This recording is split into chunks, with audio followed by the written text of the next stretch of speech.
Stormfront Publishing presents The Chronicles of Riddick, Dead Man's Switch.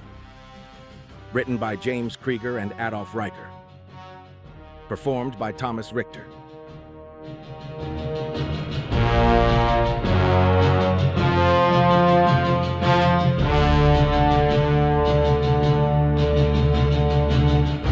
Chapter 1. Shreve Station, New Pontchartrain. The swamp fog rolled thick as engine coolant across the landing pad. Riddick watched from the shadows of the processing shed, silver eyes tracking the yacht's descent.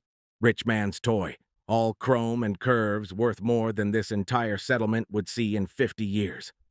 The hum of anti-grav units died. Vapor hissed from cooling vents.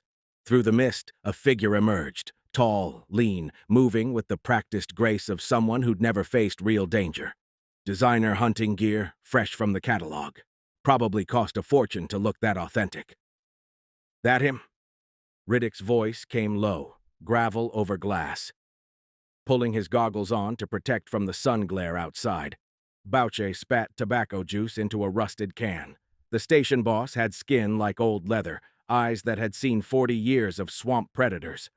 Maximilian Cross, trillionaire's son, says he wants the full experience. Cross approached with an entourage.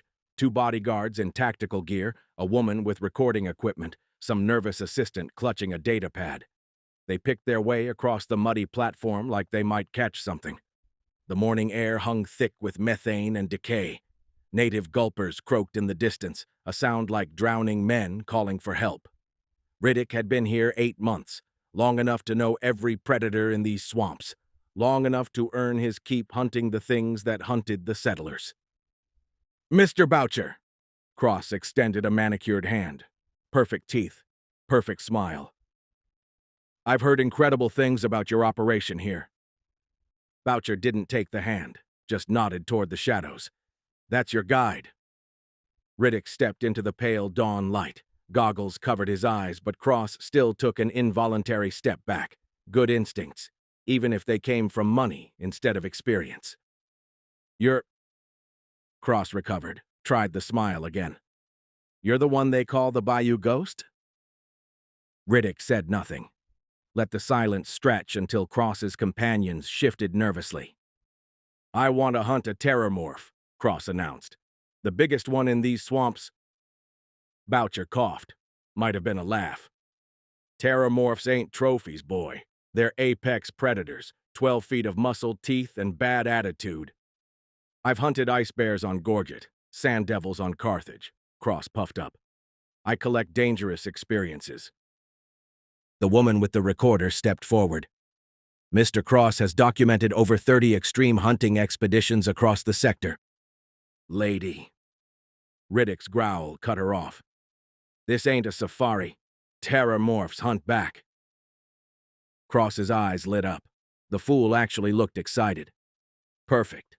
When do we leave? Riddick studied him. Soft hands, clean boots, the kind of man who thought credits could buy him out of any situation. But Boucher needed the money, and Riddick needed to stay hidden. Another few months of script, and he'd have enough for passage off this mudball. Dawn tomorrow, Riddick said finally. Come alone. My security team stays here. Riddick turned back toward the shadows. You want the full experience? You get it solo, or you get back on your shiny boat. Cross hesitated.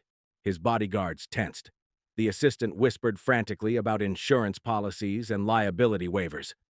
Fine, Cross said. Just you and me. Riddick paused at the shed's entrance.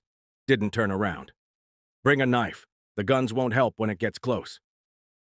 He vanished into the dark interior, leaving Cross standing in the growing light. The swamp chorus grew louder. Chirps and croaks and something else. Something that sounded almost like laughter. Boucher collected his fee and headed inside. The yacht crew began their pre-flight checks, and somewhere in the deep swamp, something large disturbed the water. Cross stared after his guide, already composing the story he'd tell at parties. The Bayou Ghost. What a delicious bit of local color. He had no idea that by tomorrow's end, he'd either have a real story to tell, or he'd be part of one. The recorder woman aimed her device at the swamp. "Did you hear that? What was that sound?" Nobody answered her. The locals had already gone inside. They knew better than to ask questions about the sounds in the dark. The skiff's repulsor coils whined against the morning mist. Ancient tech, probably older than Cross himself. Riddick ran his hand along the controls, worn smooth by decades of use. The locals called them mud skippers. Ugly as sin, but reliable. Cross arrived 15 minutes early, eager as a pup. Fresh gear, still creased from the package. The nanoblade bracelet gleamed on his wrist like jewelry. No entourage? Riddick didn't look up from his pre-flight check. "You said come alone." Cross hefted an expensive rifle. "Though I did bring some equipment." 3 camera drones hummed to life, orbiting Cross like chrome mosquitoes. A tactical vest bristled with recording gear. Even had a cam mounted on his shoulder, red light blinking. Riddick pushed off from the dock. The skiff lurched, sending Cross stumbling. "Sit down before you fall out." They glided over black water thick as oil. Cypress trees rose from the murk, draped in phosphorescent moss that glowed sickly green. The settlement disappeared behind them, swallowed by fog and shadow. "Watch this." Cross flexed his wrist. A silver spike shot from his palm, extending 18 inches. The nanoblade hummed with barely contained energy. "Latest tech from Core. Cuts through anything. Steel, ceramic, even bioplast armor." He swung it at a passing branch. The blade sheared through like wire through cheese. "Impressive, right?" Cross retracted the weapon, grinning. Riddick adjusted their heading. "Cute toy." "Toy?" Cross's smile faltered. "This is military grade?" "It hums." Riddick's goggles reflected the swamp. "Terror morphs hunt by sound. That pretty blade just told every predator in 5 clicks exactly where you are."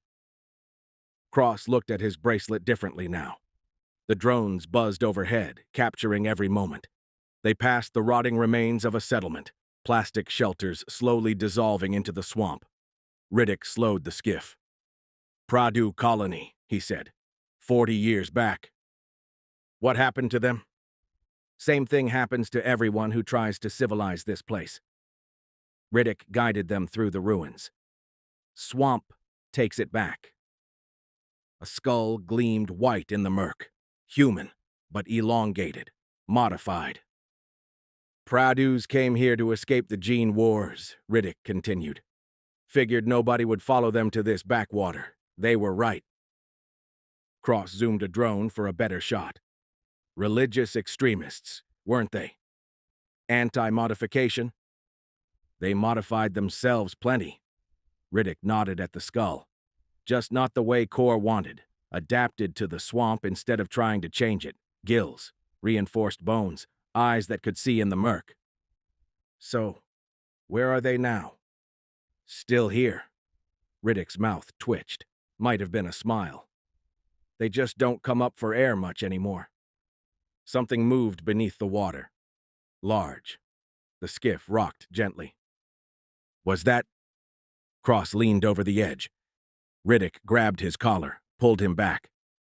"Rule 1. Keep everything inside the skiff." "I've got shields on my gear."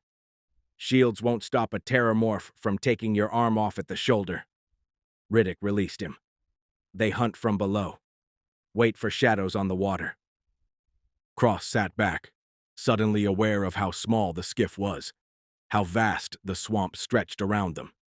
His drones captured it all, the nervous adjustment of his rifle, the way his eyes darted to every ripple. They entered a channel between massive trees, roots like cathedral arches. The water turned green-black, thick with algae. Something screamed in the distance. Not quite human, not quite animal. "Mating call?" Cross tried to sound casual. "Dinner bell." Riddick cut the engine. They drifted in sudden silence. Something just made a kill.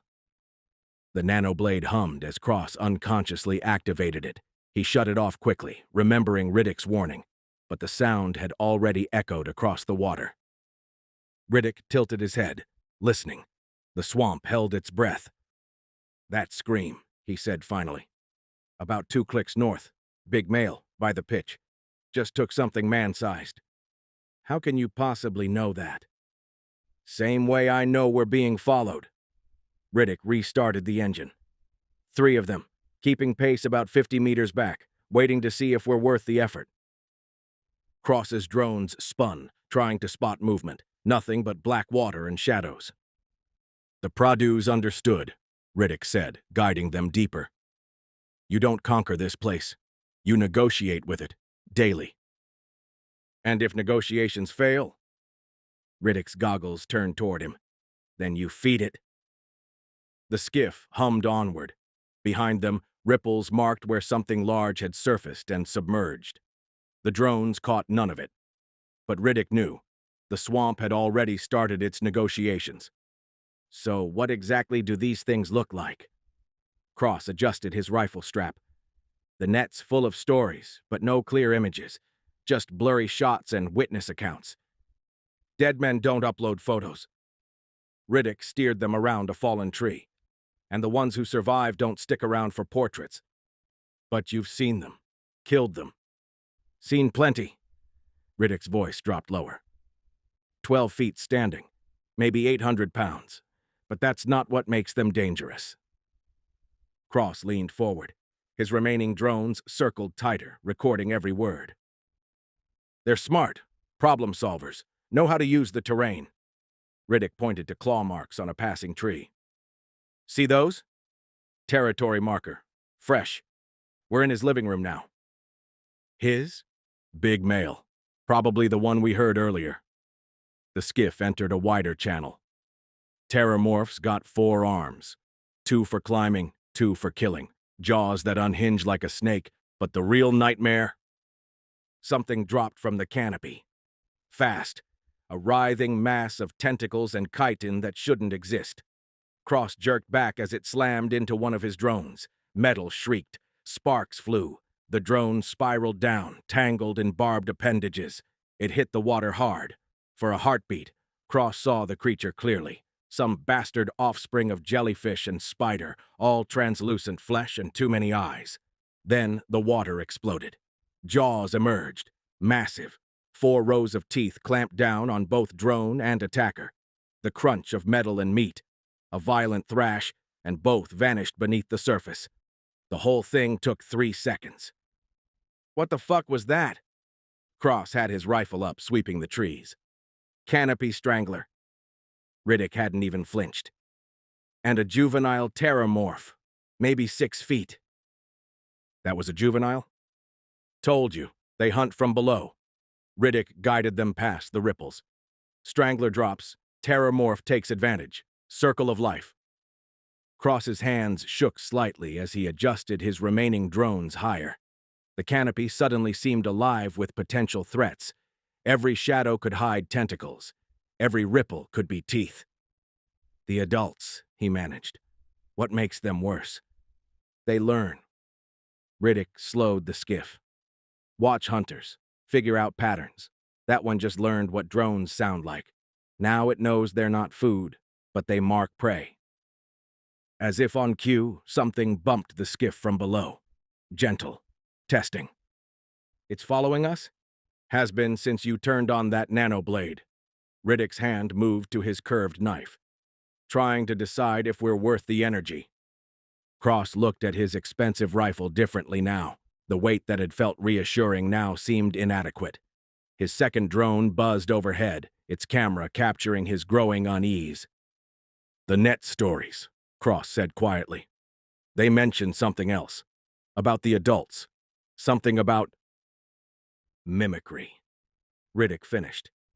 Yeah, the big ones learn to copy sounds, distress calls, human voices, whatever brings prey closer. From somewhere in the green darkness, a sound drifted. Almost human, almost words, like someone drowning, calling for help. Cross's finger found the trigger. Is that? Rule 2. Riddick turned the skiff away from the sound. Nothing human lives this deep. Ever. The calling grew more desperate, pleading. It sounded young, scared. Christ. Cross wiped sweat from his face. It sounds like a kid. It's counting on that. Riddick opened the throttle. Probably ate some settler family last season. Been practicing ever since. They left the voice behind, but Cross kept glancing back. The swamp had shown him its teeth. Now it was showing him its intelligence. His last drone captured it all. The way his expensive gear suddenly looked like costume jewelry, the way his hands gripped the rifle like a lifeline, the way his eyes kept checking the water for shadows. "Still want to hunt one?" Riddick asked. Cross didn't answer immediately. In the distance, that almost human voice changed, became laughter, deep, rhythmic. Nothing human had ever made that sound. "Yes," Cross said finally, but the word came out smaller than intended. Riddick nodded, didn't mention how Cross had unconsciously moved to the center of the skiff, away from the edges, away from whatever was down there, learning. The hunt hadn't even started yet, but the swamp was already teaching Cross the difference between predator and prey, and he was starting to understand which one he really was. The water settled to glass, too still. Even the smaller shapes had vanished, leaving only spreading rings of Webb's blood. "Where'd they go?" Cross swept his rifle across the surface. "The terramorphs?"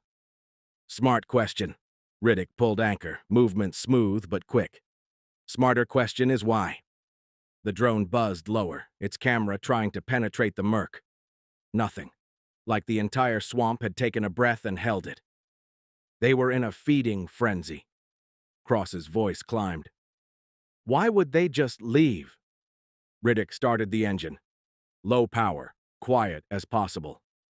"Same reason you'd run from a free meal. Which is, something bigger wanted it. A ripple. Massive. Not from below, but beside the crashed hauler. Water displaced by something that had been there all along. Watching. Waiting. That's not a terramorph." Cross whispered it like a prayer. "Never said it was." Riddick guided them between twisted metal. "Said it was the alpha.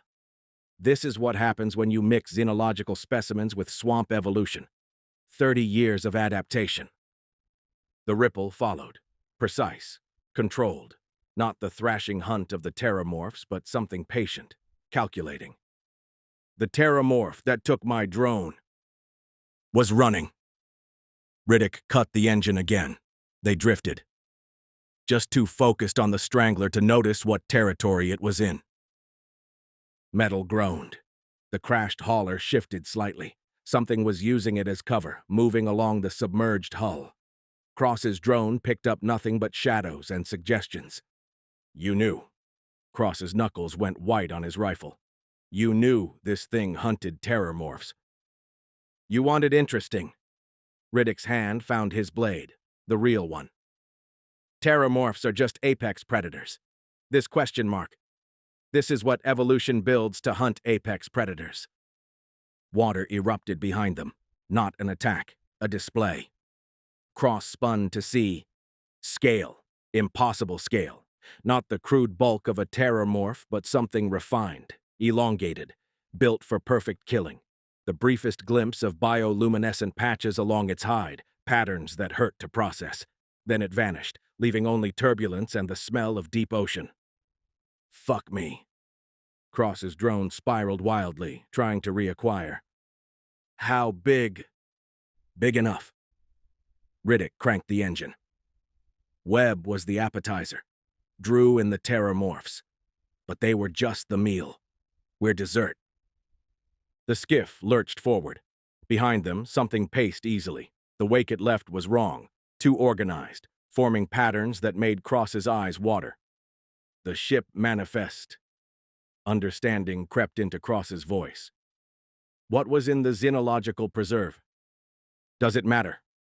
Riddick navigated debris, each turn calculated. "It's not that anymore. It's 30 years of this place. 30 years of hunting the hunters." A terramorph corpse surfaced beside them, fresh. 12 feet of apex predator reduced to shredded meat. Precise wounds. Surgical. The alpha had killed it without effort. "The colonists," Cross breathed. "They know about this thing? Why you think they stay in the settlement?" Riddick pushed more speed. Terramorphs are wildlife. This is something else. This is what keeps even the Pradus in deep water. The drone's feed went static. Cross-checked the controller. Full battery. Perfect signal. But the image swam with interference, patterns that formed and dissolved like digital nightmares. EMP. Bioluminescence. Riddick took a hard turn. Scrambles electronics. Probably how it hunted on the preserve ship. Killed the systems. Then the crew. They burst into a narrow channel. The Alpha's wake hit the banks, sending mud and vegetation sliding. It could follow, but barely. Buying time. It's hurting us, Cross realized. Pushing us somewhere. Smart boy. Riddick's approval was grim. Question is where? Ahead, the channel forked. Left led back toward the settlement. Right went deeper into the swamp. Riddick held course for the fork, not committing. The water behind them smoothed. No wake, no movement. Did we lose it? Riddick killed the engine. In the silence, Cross heard his own heartbeat. The blood in his ears. His expensive rifle suddenly felt like a toy, his nano blade like a joke. It's thinking, Riddick said quietly. Deciding if we're worth the effort. And if we are. Riddick's goggles reflected the murk. Then you get your story. If you live to tell it. The drone cleared, showing perfect footage again. Of absolutely nothing, just black water and shadows. But Cross knew now, those shadows had teeth, and intelligence, and patience. The Alpha was still there, waiting, learning. Just like Riddick had promised. This was about to get interesting. Cross's wrist display went nuclear red. Proximity alert, vertical threat, 3 meters. The drone's thermal feed showed nightmare ascending, a column of heat rising fast, jaws already opening. Massive, impossible. Shields! Cross screamed, slamming the activation. The world exploded. Jaws erupted through the skiff's hull like paper. Metal shrieked. Repulsor coils detonated. Cross's defense bubble snapped into existence as teeth closed around him, a perfect sphere of blue energy containing him, half the skiff's wreckage, and a cubic meter of swamp water. Darkness. Pressure. The bubble's gentle hum drowned by biological thunder. A heartbeat vast as drums, the rush of alien blood through vessels thick as pipes. Riddick had moved before Cross screamed, muscle memory older than thought. He rolled hard left as jaws sheared through where he'd been, caught the turret's grip mount, and swung himself into the gunner's position. The harpoon gun, ancient tech, spring-loaded, meant for dragging logs, tracked by instinct. The Alpha's flank rushed past, bioluminescent patches strobing in patterns that made his eyes bleed even through goggles. He fired. The harpoon punched deep between armored plates. Cable screamed from the reel. The Alpha's roar vibrated through water and bone, not pain, but rage. Insult. Inside the beast, Cross tumbled in his bubble. The feed from his surviving drone impossible. Thermal imaging of an alien digestive system, himself a blue pearl of energy sliding down a living tunnel. His screams echoed in the small space as acid splashed against the shield, sizzling electric where they met.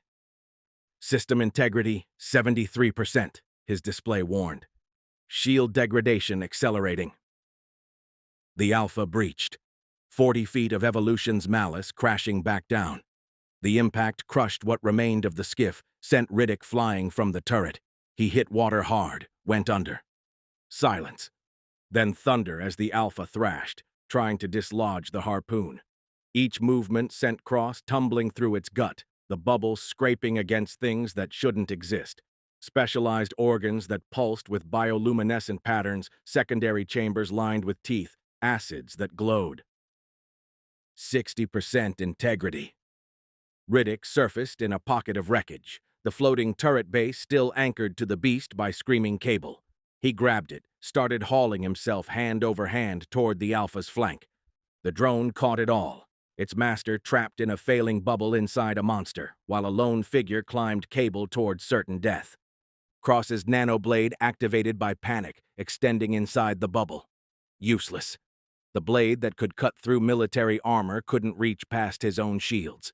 He was alive in his own portable tomb, watching acid eat through his protection degree by degree. 45% integrity. The Alpha tried to dive. Muscles designed to crush pressure at 1,000 feet strained against simple physics. But Cross's shield bubble, a perfect sphere of energy, had all the buoyancy of a beach ball. The beast thrashed, rolled, fought to submerge. It only managed to drive itself in circles, half its body breaking the surface with each attempt. Riddick surfaced in a pocket of wreckage, the floating turret base still anchored to the beast by screaming cable.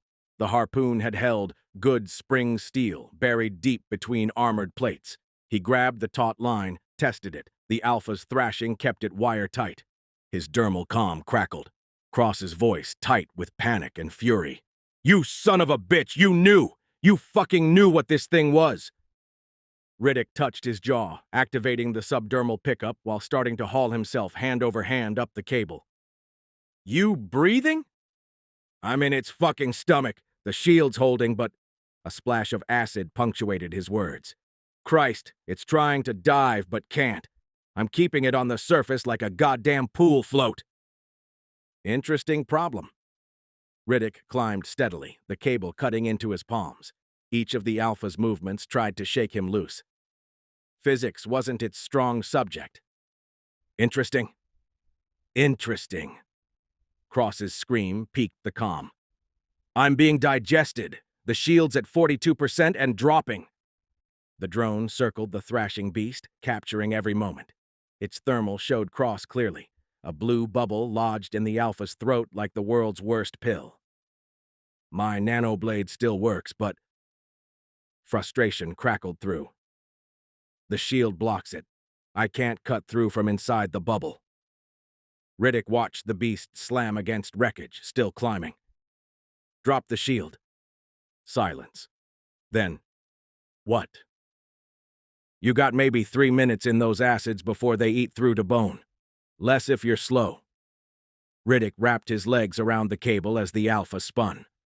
"But swamp water neutralizes them. Cut fast, cut deep, get out. Water washes you clean." 3 minutes? Through how much meat? That's your problem to solve. Riddick resumed climbing, almost to the harpoon now. "That nano blade of yours cuts through anything, right?" "Time to prove it." 35% integrity, Cross reported. "If I drop the shield and can't cut through, then you die creative instead of passive." Riddick reached the harpoon shaft, hauled himself onto the Alpha's hide. The bioluminescent patterns pulsed frantically beneath him. "Least you'll go out swinging that expensive toy." The Alpha's movements grew more erratic, sensing weight on its back. Riddick dug in with his knees, riding the thrashing beast like a nightmare bronco. "I need to pick the thinnest spot," Cross muttered, studying the stomach walls. "But I can't tell from in here." "Sidewall," Riddick advised, feeling the muscle groups beneath him flex. "Belly's armored, back's all spine. Go lateral." 28% integrity. Clock's ticking either way. Fuck, fuck, fuck, fuck. Cross's vitals spiked on the drone feed. "When I drop it—" "Cut like your life depends on it, because it does." Riddick gripped the harpoon shaft as the Alpha rolled. "I'll keep it distracted up here." Cross oriented himself toward the left stomach wall, nanoblade humming. Through the acids, he could see the organ structure. Thick, but not impossible. "On 3, Cross said. 1. Riddick shifted his weight, causing the Alpha to buck harder. 2. The nanoblade's pitch climbed inside the bubble. Cross took his last clean breath. 3. The shield died. Acids rushed in. Cross screamed, but moved. The nanoblade swept out in a perfect arc, slicing into stomach lining like heated wire through ice. His expensive gear began smoking immediately. Skin blistered, hair dissolved. But the blade never stopped moving. "Cutting!" Cross's voice came raw through the comm. "God, it burns! It burns!" The nanoblade carved deeper, clean, precise strokes. Technology doing what technology did best, making the impossible merely difficult. Tissue parted in perfect lines. 1 minute down. The Alpha's thrashing intensified. Whatever was happening inside caused agony. Riddick rode it out, using the beast's own movement to stay centered. The drone showed him shifting position constantly, reading the creature's body language.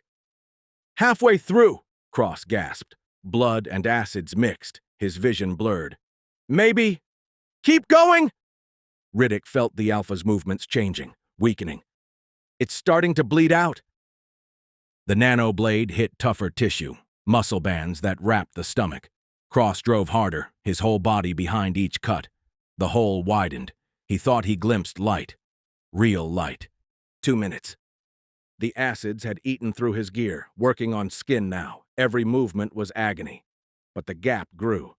Wide enough for an arm, then a shoulder. Almost. Cross couldn't finish. No air that didn't burn. He drove his shoulder into the gap, nano blade still cutting. The wound stretched, tore. Something gave way. Cross burst through the Alpha's flank in a spray of black gore, falling free. The beast's death roll had brought him close to the water. He hit hard, went under. Riddick felt the Alpha shudder beneath him. Fatal damage. Too much blood lost. He wrote it down as it listed to one side, bioluminescent patterns flickering their last. Cross surfaced, gasping. Riddick was already sliding down the dying beast's hide, grabbing Cross by what remained of his vest. "Under!" Riddick shoved him down. "Roll! Get it all off!" Cross submerged, spinning in the murk. The acids neutralized on contact, leaving him raw but alive. When they surfaced, the Alpha floated beside them, truly dead. 40 feet of engineered death, defeated from within. 2 minutes, 51 seconds, Riddick noted, pulling them both onto the Alpha's broad back. Cutting it close. Cross couldn't speak at first. Just lay on the creature that had swallowed him, staring at the nano blade still humming in his fist. His only surviving gear.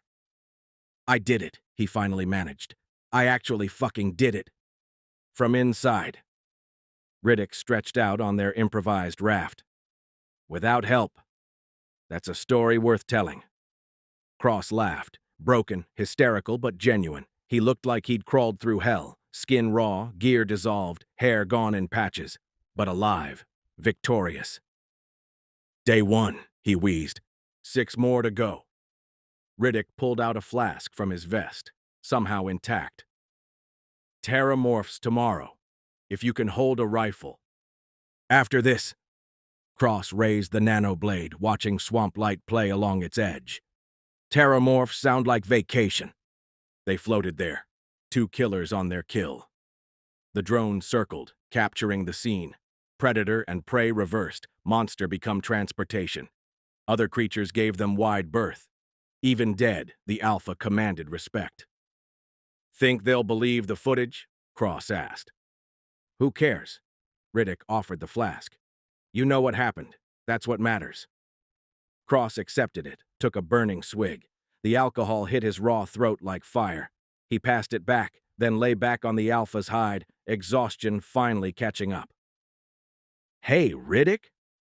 "Yeah?" "Thanks for the distraction. Keeping it busy while I cut." Riddick's mouth twitched, almost a smile. "You paid for the full experience. That includes useful advice." Cross laughed again, easier this time. He closed his eyes, letting the adrenaline drain away. The swamp sounds returned. Chirps, croaks, the lap of water against their makeshift raft. He never saw the shadow detach from the canopy above. Riddick did. His blade flashed up, intercepting the strangler mid-drop. 8 feet of translucent tentacles and too many eyes, aiming for Cross's exposed throat.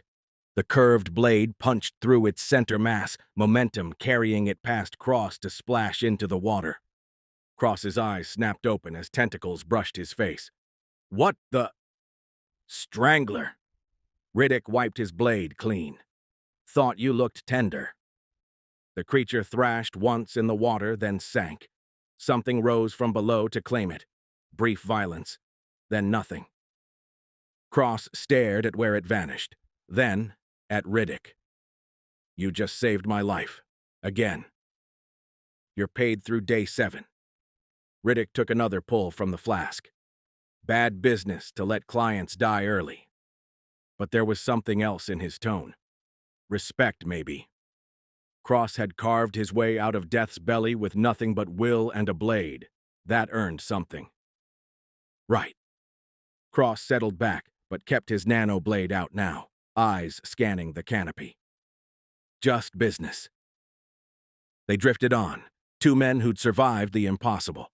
The Alpha carried them slowly back toward the settlement, a funeral barge for the apex predator that had met something worse.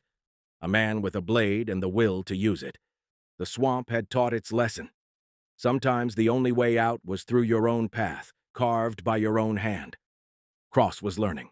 Tomorrow, terror morphs. But that was tomorrow. Today, he was alive. Today, he'd killed a nightmare from inside out. Today, he'd earned his place on this raft of death, floating through hostile waters with the most dangerous thing in the swamp. And for once, Cross wondered if that might be him. 6 more days of this. He couldn't wait.